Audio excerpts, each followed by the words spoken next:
Big boss season 8 first nominations అయితే start అవ్వడం జరిగిందండి. సో ప్రాసెస్ ఏంటి అంటే ఎవరైతే విన్ అయినారో సో ఆ 3 చెఫ్స్ అన్నది ఎవరు కూడా వాళ్ళని నామినేట్ చేయడానికైతే పాసిబిలిటీ ఉండదు. మిగతా కంటెస్టెంట్లు ఎవరైతే ఉంటారో సో వాళ్ళు ఈచ్ పర్సన్ అనేది 2 నేమ్స్ అయితే చెప్పాల్సి ఉంటుంది. సో ఆ 2 నేమ్స్లో కూడా ఎవరైతే వ్యాలిడ్ పాయింట్స్ చెప్తారో ఆ 3 చెఫ్స్ అన్నది నిర్ణయించుకొని ఒక నేమ్ అన్నది ఫైనల్గా నామినేషన్ కిందకైతే పెట్టడం జరుగుతుంది. సో ఇది మనకి ఫస్ట్ నామినేషన్స్కి ప్రక్రియ అనమాట. సో దీంట్లో ప్రస్తుతానికి ఎవరెవరు నామినేషన్స్లో ఉన్నారనేది ఒకసారి నేను చెప్తాను చూడండి. శేఖర్ భాషా గారు, నాగమణికంఠ గారు, సోనియా గారు, వైష్ణు గారు అండ్ అలాగే బేబక్క గారు అండ్ అలాగే పృథ్వీరాజ్ గారు, టోటల్గా 6 మెంబర్స్ అయితే కూడా ప్రస్తుతానికి ఫస్ట్ నామినేషన్లో అయితే ఉన్నారు. సో రీజన్స్ అన్నీ కూడా చాలా చిన్న చిన్న రీజన్స్ అండి. ఒక్కొక్కరికి రీజన్ అయితే నేను చెప్తాను.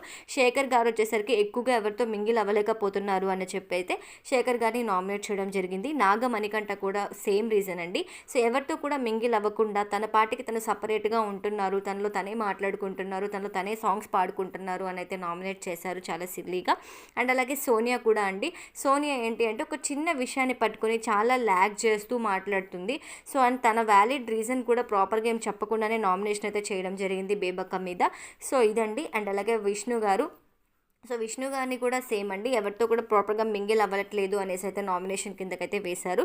అండ్ అలాగే బేబక్క, సో బేబక్క ఏంటంటే ఫుడ్ ఏదైతే ఉంటుందో సో ఆ ఫుడ్ ప్రక్రియలో బేబక్కకి అయితే ఓటింగ్ అన్నది అయితే నామినేషన్ కిందకి వేశారు. బికాజ్ ఏంటి అంటే సో ఏదైతే విజిల్ సౌండ్ రాలేదు అనేసి ఆ ఇష్యూ మీద నామినేషన్ చేయడం జరిగింది.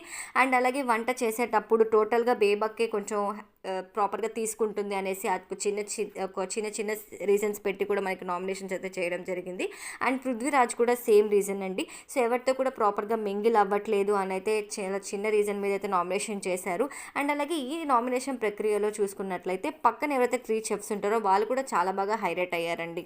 వాళ్ళు కూడా నామినేషన్ అయితే చేశారు. సో మనకి ఇప్పుడు ఏవైతే 6 నేమ్స్ చెప్పానో వాళ్ళల్లోనే ఉన్నారనమాట. వాళ్ళు ఆ చెఫ్స్ అన్నది నామినేట్ చేసిన పర్సన్స్ అన్నది కూడా సో ఈ మనకి 6 మెంబర్స్లోనే ఉన్నారు. సో ఇది ఇవాల్టి నామినేషన్ ప్రక్రియ. సో ఇలాంటి వీడియోస్ కోసం మన ఛానల్ని సబ్స్క్రైబ్ చేసుకోండి.